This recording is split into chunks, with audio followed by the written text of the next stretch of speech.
Okay guys, so welcome back to my YouTube channel. So for today's video, we will going to continue the discussion of the manufacturing overhead departmentalization. So we are now on part 2, wherein the focus of the discussion will be the discussion of the three methods in allocating service costs from service department to the producing department. So let's start. Okay, so let's now discuss the three allocation methods in departmentalization. So in real practice, normally ang service department ay minsan nagpapasa din siya ng cost sa kapwa niya service department. So that's why na-formulate po yung tinatawag po nating three methods in allocating service cost to the producing department. So service department costs are distributed either to producing department and service department or just producing department. So the distribution is based on a common unit of measures that correlates closely with the causes of service department costs. So ang example po nito, let's say for example, we have the warehouse department and the maintenance department. Alam naman natin si warehouse, they are storing the inventory of the manufacturing firm, at si maintenance naman, they are mandated to maintain the cleanliness of the factory. So, may mga pagkakataon si maintenance department ay naglilinis din siya doon sa warehouse, and at the same time si warehouse nag-i-issue po siya ng materials doon sa ating maintenance department para may gamitin pong materials si maintenance department. So because of that, although they are both service department, so kailangan pong pasahan ng cost ni service department or ni maintenance department si warehouse department. At the same time, si warehouse department naman ay magpapasa din naman doon sa ating maintenance department. So because of that, na-formulate po yung three allocation methods in departmentalization. So let's discuss what are the three methods in departmentalization. So number 1, we have the direct method. Number 2, we have the step method. Number 3, we have the reciprocal method. So direct method, this is number 1, which is the direct method. This is the easiest way to transfer service costs from the service department to the producing department. Although, sa totoong buhay, nagpapasahan si service department sa kapwa niya service department. So, to simplify the distribution under the direct method, so automatic po, ang service department cost ay diretso nating pinapasa sa producing department. So, ginagamit to for simplicity purposes, or kaya naman, kung totoo naman talaga na ang service department, kinikater niya lang yung service niya doon sa ating producing department. Most of the time, ito ang ginagamit ng management kasi madali lang to i-apply. So, another method na pwede natin gamitin is yung ating step method.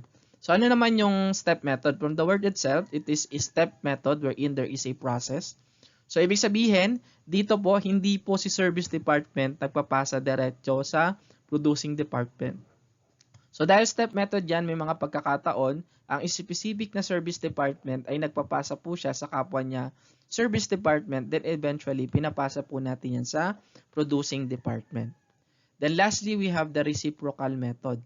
So under reciprocal method, ganun lang din naman po yung approach niyan, kaya lang from the word itself, reciprocal, so meron pong vice versa na nangyayari. So let's say for example, we have the two service department and we have the producing department. Under the reciprocal method, let's say for example, the service 1 or the service department number 1, nagpapasa po siya ng cost sa kapwa niya service department. Ang kinaibahan lang ng reciprocal method sa step method is that si service department number 2, nagpapasa din po siya ng cost dun sa service department number 1. Kaya po siya tinawag na reciprocal method. Then eventually, yung two service department nito, nagpapasa din siya dun sa ating producing department. So, ayan po yung mga possible options or allocation methods na pwede natin gamitin in order to transfer service cost from the service department to the producing department. Ang kailangan lang po natin tatandaan at the end of the day, dapat po wala pong matitirang cost dun sa ating service department kasi the ultimate goal is to transfer all estimated costs from the service department to the producing department.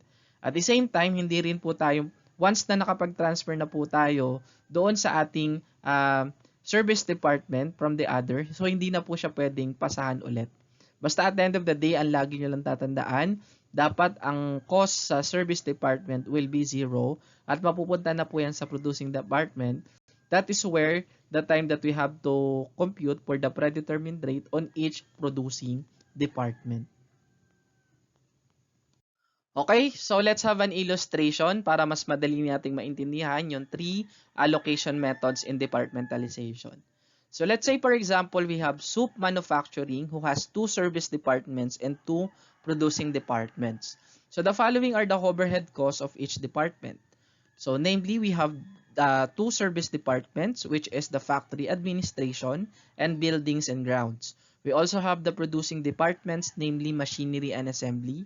On each department, meron po siyang kanya-kanyang overhead cost, which is sa factory administration, meron po tayong budgeted dyan na 150,000 pesos. And for building and grounds, we have 120,000 pesos. For machinery, we have 416,000 pesos. And for assembly, we have 380,000 pesos. So there are additional informations provided. So, sabi dyan, on each department, ito po yung related na cost drivers. So, ang factory administration, meron tayong estimated direct labor hours na 2,900. Then, sa square footage naman, may 3,400 respectively. So, lahat po ng ating mga departments ay may kanya-kanya po silang cost driver, di ba?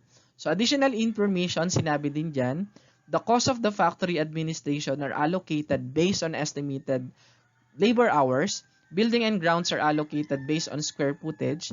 The producing department uses machine hours with 50,000 for machinery and 25,000 for assembly. So para mas madali natin ma-compute yung service cost na itatransfer natin dun sa ating producing department, so kailangan muna nating alamin yung appropriate cost driver for each department. So yung unang kailangan nating alamin si factory administration. So ipapasa daw si factory administration based on estimated direct labor hours. So ilagay lang natin diyan na direct labor hours. How about for the building and grounds? So building and grounds, i-allocate daw siya based on the square footage. So ilalagay ko lang diyan square footage. Then for the machinery, gagamitin daw natin ay machine hours. And for assembly, machine hours din. Okay? So, since available na yung cost driver for each department, so let's proceed now dun sa ating next requirement, di ba? So, ang requirement lang dyan, allocate the cost of service departments to producing departments and calculate the predetermined rate on each of the following method. Number 1, we have the direct method. Number 2, we have the step method, which is specific sinabi daw dyan, we have to allocate first the factory administration. Then last, we have to use the reciprocal method to allocate the cost from the service department to the producing department. So on the next slide, we will discuss the direct method. Okay, so let's now proceed dun sa ating first allocation method, which is the direct method. So actually, the direct method was already discussed on the part 1 of this discussion, which is departmentalization. Para ulitin lang natin, so gawin lang natin. Kasi under direct method, we're just transferring the service department directly to the producing department. So ibig sabihin, hindi na po siya dumadaan sa kahit na anong service department. Diretso na yung cost niya doon sa ating mga producing department. So let's start. So meron tayo ditong 4 departments, namely factory administration, building, machinery, and assembly. So, si factory and building, they are the service department, and machinery, assembly, they are the producing department. So, ulitin ko lang po, the objective is to transfer all service costs from the service department to the producing department. Then, given na din naman kanina, na-identify na natin yung appropriate cost driver for each department. So, start natin ilagay muna sa taas yung ating mga estimated factory overhead costs for each department. So for the factory administration, we have 150,000 pesos. For building, we have 120,000 pesos. Machinery, 416,000. Assembly, 380,000 pesos. So ang next move natin is to determine the amount to be transferred from factory administration to the machinery.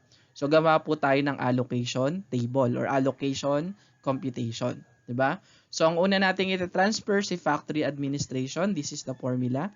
So, based on our analysis earlier, ang factory administration, the appropriate cost driver is the direct labor hours. So, gagamitin lang po natin yung direct labor hours ni factory administration. Which is a case natin dahil direct method to, ang applicable lang na cost driver or yung ating direct labor hours is the producing department. namely the machinery department and the assembly department.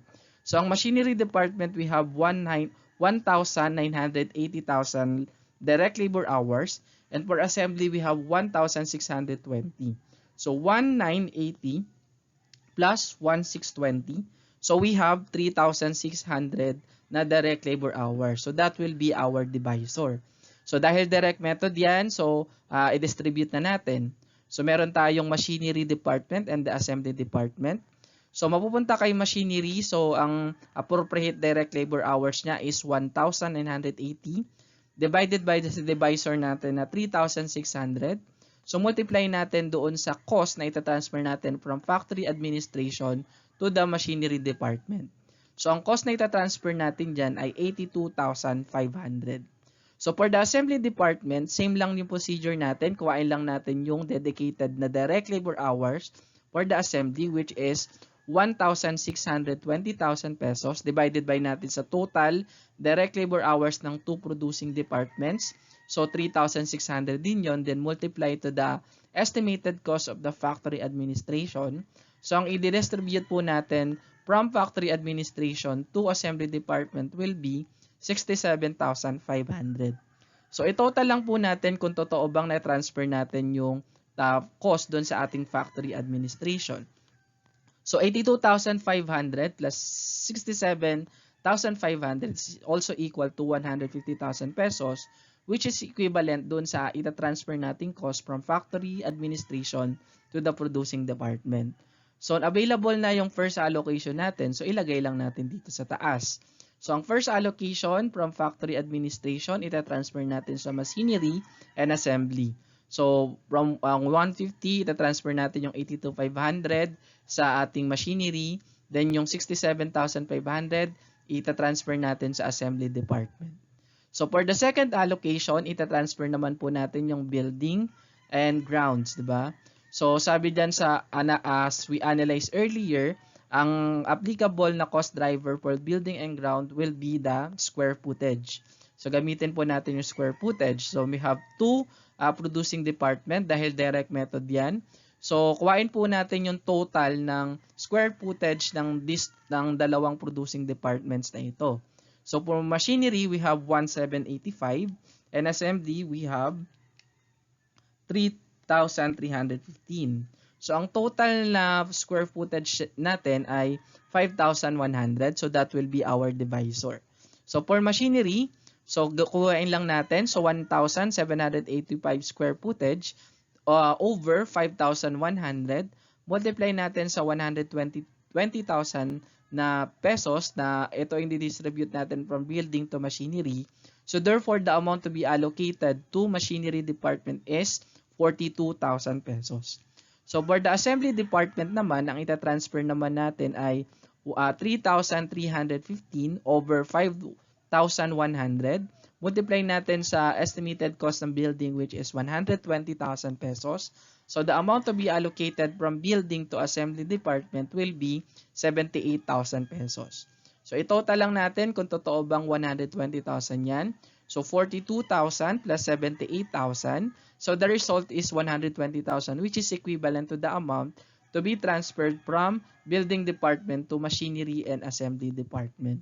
So since available na yung ating second allocation, so i-allocate na po natin. So ang second allocation natin, building 120,000 pesos to be transferred to machinery 42,000 and assembly we have 78,000. So since na tapos na yung second allocation, i-check natin kung meron pang natirang amount sa ating service department para masabi nating tapos na yung ating allocation, di ba? So ang total cost ni factory administration after the first and the second allocation ay 0 na. So building din ay 0 na din. Then ang cost niya ay na-transfer na sa machinery and assembly. So therefore, the transfer of cost from service department to producing department is successful. So since meron na tayong available cost for the machinery department and the assembly department, this is the time that we can now compute for the predetermined rate applicable for each producing department. So start nating i-kuhain yung predetermined rate ng machinery. So based dun sa ating information kanina sa baba, so the applicable cost driver for machinery will be the machine hours. So sabi daw dyan, naka-budget na siya na 50,000 machine hours. So i-divide lang po natin. So 540,500 divided by 50,000 machine hours. So ang magiging result po niyan, the predetermined rate applicable for machinery is that 10.81 per machine hours. So consequently for assembly department, so the amount allocated or the final amount to be used as a basis to determine the predetermined rate for assembly department is 525,500. So ang budgeted na machine hours for assembly is 25,000. So divide lang natin yung sa 25,000. So after that, so the predetermined rate applicable for assembly department will be 21,000.02 per machine hours. So this method, ang ginamit po natin dito, direct method, wherein automatic from service department, diretso po yung cost dun sa ating producing department. Okay, so let's now proceed to the next method, which is the step method. So under the step method, ang kailangan lang natin tatandaan, the service department will transfer cost to another service department.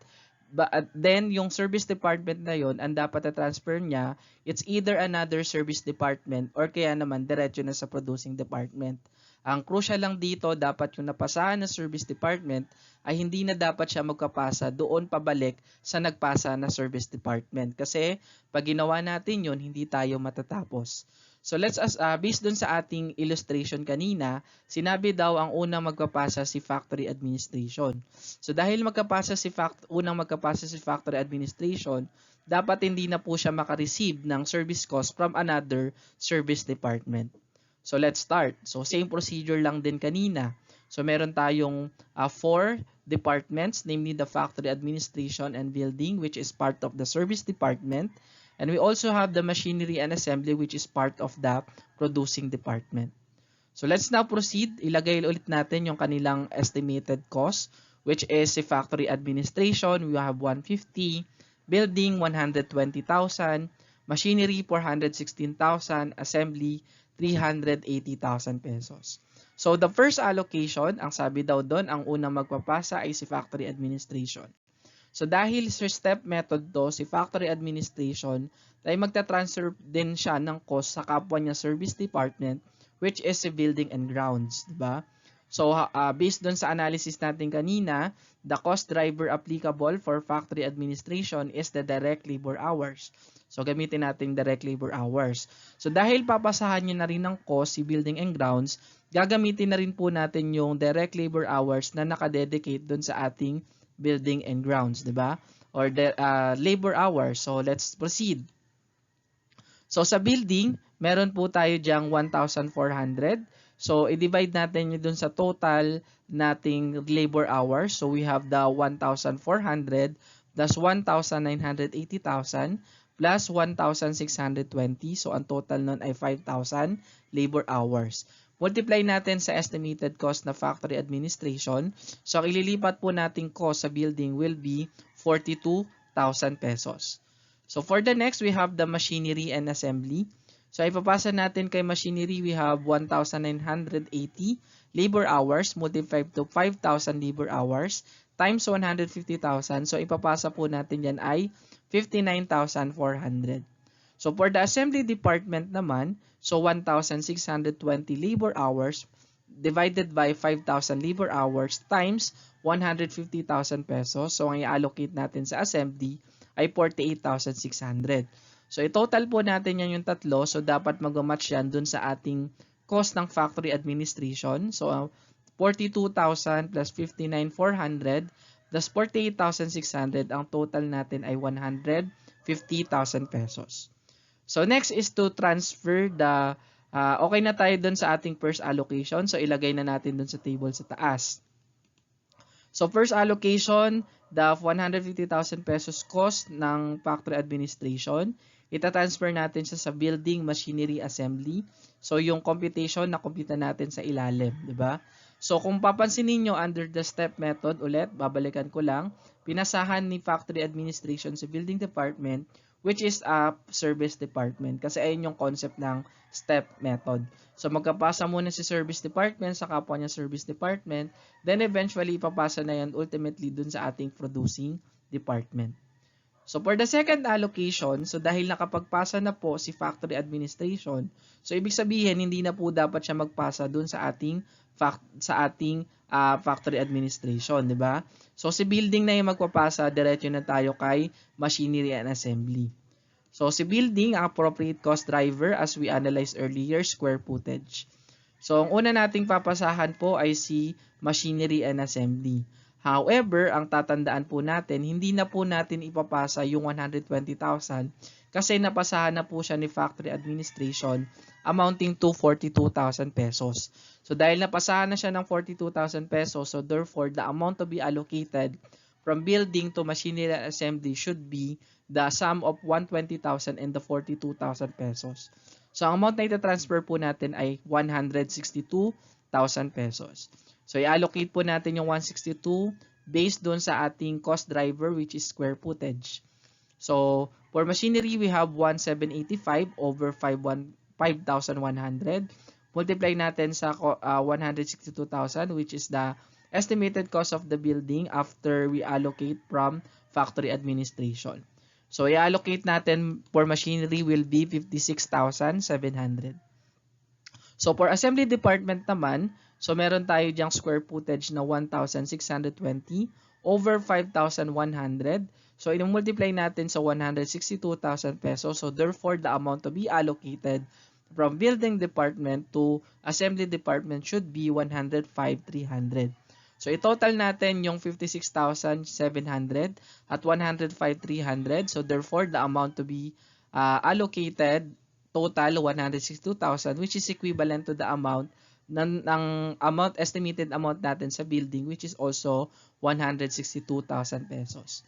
So dahil meron na tayong allocation sa baba, so i-allocate na natin for the second allocation. So for the second allocation, minus natin yung building 162,000, i-allocate daw sa machinery tsaka assembly. For machinery, we have 56,700. For assembly, we have 105,300.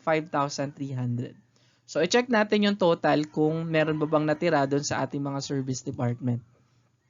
So, after the first and second allocation, so for factory administration, wala na po tayong amount.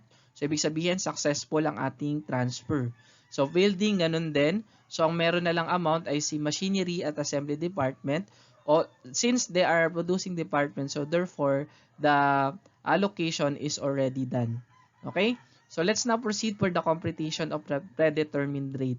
So, to compute for that predetermined rate, for machinery, we have 532,100 divided by 250,000 machine hours, which is the budgeted machine hours for machinery.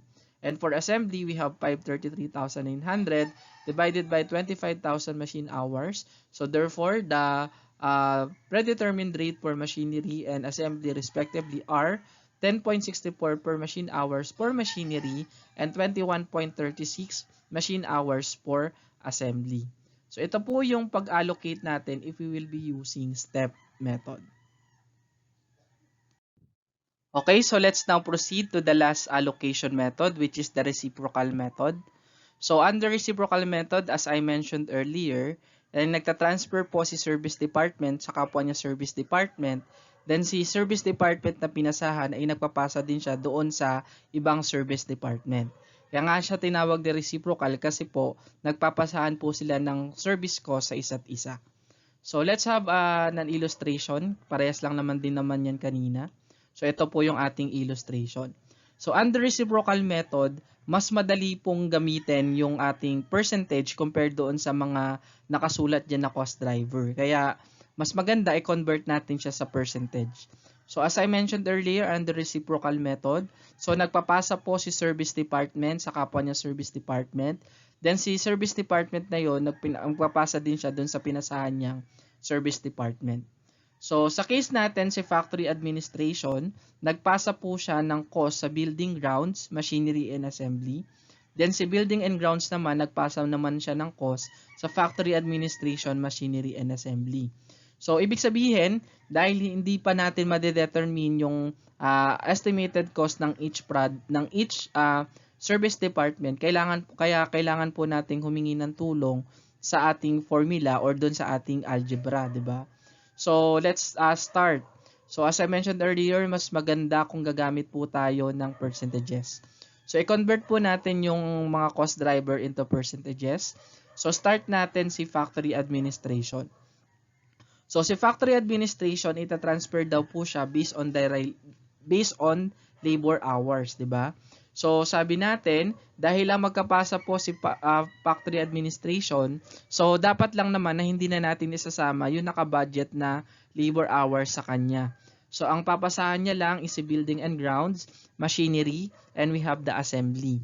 So, kuhain nyo lang po yung total. We have the 1,400 for building and grounds, 1,980 for machinery, and assembly 1,620. So, 1,400 plus 1,980 plus 1,620. So, therefore, 5,000 is the labor hours dedicated for the factory administration. So, ang kukuhain nyo lang po yung percentages. So, let's say, for example, for building and grounds. So, 1,400 divided by nyo lang po sa 5,000 na na-compute natin kanina. So, therefore, for building and grounds, 28% po yun. For machinery, we have 1,980 divided by 5,000. So, ang magiging result po niyan ay 39.6%. And for the assembly naman, 1,620 divided by 5,000. So, ang percentage naman yan ay 32.4%. Kung hindi kayo sigurado, mas better na i-add nyo po yung mga percentage na compute nyo. You have 28% plus 39.6 plus 32.4%. Ang total po niyan ay 100%. So therefore, ma-allocate na po natin si factory administration using percentages. Kinonvert lang po natin yan. For the building and grounds naman, ang papasahan niya naman pong cost ay si factory administration, machinery, and assembly. So, same procedure lang din po dun sa factory administration. So, yung square footage dedicated for building and grounds should be ignored kasi siya nga yung magpapasa. So, ang gagawin nyo lang po, kung kuhain nyo lang yung square footage ng factory administration, machinery, and assembly. For factory administration, we have 3,400. Machinery, we have 1,785. For assembly, we have 3,315. So, ang total po natin ay 8,500. Diba? So, 8,500, that will be the square footage na i-distribute po natin dun sa tatlo. So, kuhain mo natin yung percentage dedicated for factory administration. You have 3,400 over 8,500. So, ang ibibigay po natin na percentage for factory administration is 40%. So, for the machinery naman, we have 1,785 divided by 8,500. So, ang percentage naman yan ay 21%. So, for assembly naman, we have 3,315 divided by 8,500. So, therefore, ang percentage na i-dedicate natin for assembly from building and grounds, we have 39%. So, same procedure, i-add nyo lang po yung percentage, dapat po 100% po ang magiging total niyan. So, 40 plus 21 plus 39. So, ibig sabihin 100%. So, okay po yung ginawa po nating percentages. So, once na meron na tayong percentages, so that's the time that we can now create or formulate a formula para magkaroon po tayo ng basis mamaya kung paano po yung transfer na gagawin po natin. So, for the meantime, so let's say for example, F should be the factory administration and B stands for building. So, para ma-compute po yung total estimated cost for factory administration, computein po natin yung formula nito, di ba? So, ang estimated cost natin for factory administration, we have 150,000 pesos. Pero based dun sa ating data kanina, papasahan din po siya ni building and grounds which is equivalent to 40% ng square footage, di ba? So, magiging formula po natin for factory administration, 150,000 pesos plus 40% na manggagaling naman doon sa ating building and grounds department. So, for the building department naman, so let B with the building. So, mako-compute natin ang estimated cost for the building is that B is equal to 120,000 pesos, which is the estimated cost for the building, plus 28% na manggagaling naman po dun sa factory administration. So since meron na po tayong formula para sa factory administration and building, then we can now proceed dun sa ating allocation ng ating cost from the service department to the producing department. Okay, since we already have the formula earlier, so pwede na natin makompute yung estimated cost ng ating service department once na pinasahan na sila ng kapwa nila service department. So unahin po na natin si factory administration. So si factory administration, ang ating formula ay 150,000 pesos, which is the original estimated cost plus 40% cost na manggagaling naman sa ating building, di ba?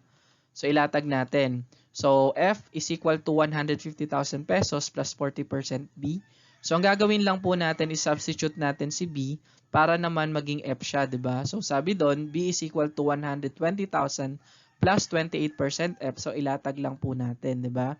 So F is equal to 150,000 pesos plus 40% ng 120,000 plus 28% F. So 150,000 pesos plus 48,000 pesos, na-compute po yan, 40% times 120,000 pesos. Then yung 40% plus 28%, so ang result nan ay 11.2% or kaya naman 0.112 F. So pagsamahin lang po natin yung mga magkakamuka. So magkakamuka dyan is yung F, tsaka yung 0.112F, tsaka yung 150,000 plus 48,000. So, i-transpose lang po natin, di ba? So, yung F minus 0.1112F kasi tinranspose natin dun sa left side. Then, yung ating whole number which is 150,000 plus 48,000. So, ang amount po nun ay 198,000 pesos. Then, i-divide lang po natin. 198,000 divided by 0.8888 F. So therefore, the amount, estimated amount after the distribution from building is amounting to 222,973 pesos. So dahil meron na tayong cost for the factory administration, so pwede na rin po natin makompute yung ating cost for the building. So i-change lang po natin si F dun sa 222,973. So building naman, meron tayong estimated cost na 120,000 pesos at papasahan po siya ng 28% na magagaling naman yan sa factory administration.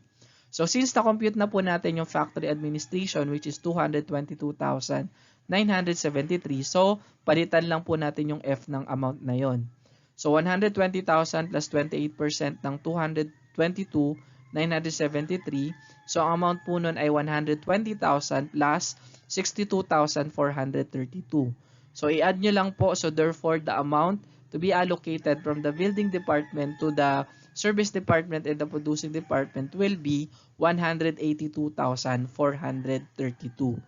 So dahil meron na po tayong full amount for the factory administration and the building, then we can now proceed to the allocation of the cost from the service department to the producing department, which is our main objective in this allocation. Okay, so to distribute the cost from the service department to the producing department using reciprocal method, so ito na po yung gagawin natin, di ba? So since na-compute na po natin yung estimated cost ni factory administration tsaka ni building using the formula earlier, so pwede na tayo mag-proceed sa allocation, di ba? So yung allocation po natin ay same lang din ang procedure dun sa mga nakaraan, which is yung direct method tsaka step method. Ipa-follow lang po natin yung kanilang distribution, di ba? So meron tayo diyang service departments, factory administration, building, machinery, and assembly. So the cost to be transferred or to be allocated is the 150,000 from the factory admin, building 120.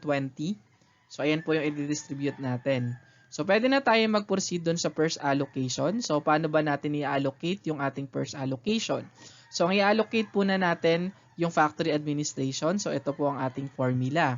So sabi natin, si factory administration, nagpasa po siya ng cost sa building department, machinery department, and the assembly department. So since nag-arrive tayo doon sa percentage, so pwede na natin gamitin yung percentage para mas mapadali po yung computation. So, ang cost driver ulit natin ay labor hours. So, for the building, ang ating allocation ay 28% ng labor hours. So, 28% times 222,973, which is na-compute natin kanina. So, the amount to be allocated to building from factory administration will be 62,432. So, for the machinery naman, so sabi daw dyan, 39.6%. Multiply natin sa 222,973. So, the amount to be allocated will be 88,973. So, for assembly naman, so 32.4% times 222,973 ulit. So, the amount to be allocated is 72,244. So, computein po natin. So, ang total po niyan ay 222,973. So, nag-adjust na lang po tayo doon sa assembly department due to rounding of difference. Basta ang total dapat niyan ay 222,973. So, since meron na tayong allocation, so i-allocate na po natin. So, for the first allocation, ang i-allocate ni factory administration ay 222,973 to building, 62,432, machinery, 88,297, for assembly, 72,244. For the second allocation, ang magte-transfer naman po ay si building doon sa factory administration, machinery, and assembly. Ang square footage ang ating cost driver. For factory administration, 40% ay manggagaling ay mapupunta sa ating factory administration. So 40% times 182,432.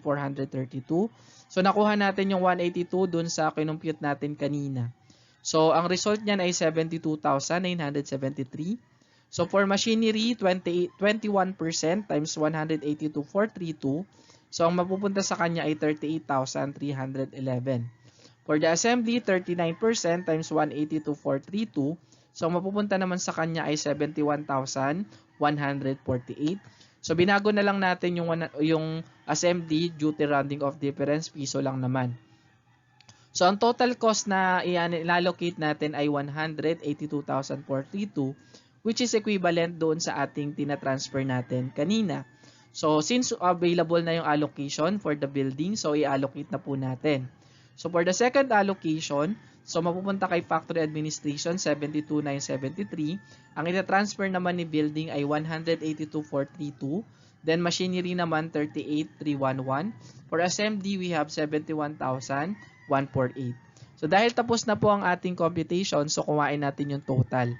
So, ang total ni factory administration ay 0 na kasi nga nag-transfer na tayo doon sa ating mga producing department. Same case with buildings and machinery, the amount is 142,608. For the assembly, 53,900. So, divided by lang natin doon sa ating mga predetermined cost driver for machinery na machine hours na 50,000. And assembly, we have 25,000 machine hours. So, therefore, the predetermined rate for machinery is 10.85 and assembly naman ay 21.36 per machine hours. So, ito po yung ating computation kapag ang pinili po nating approach is yung reciprocal method.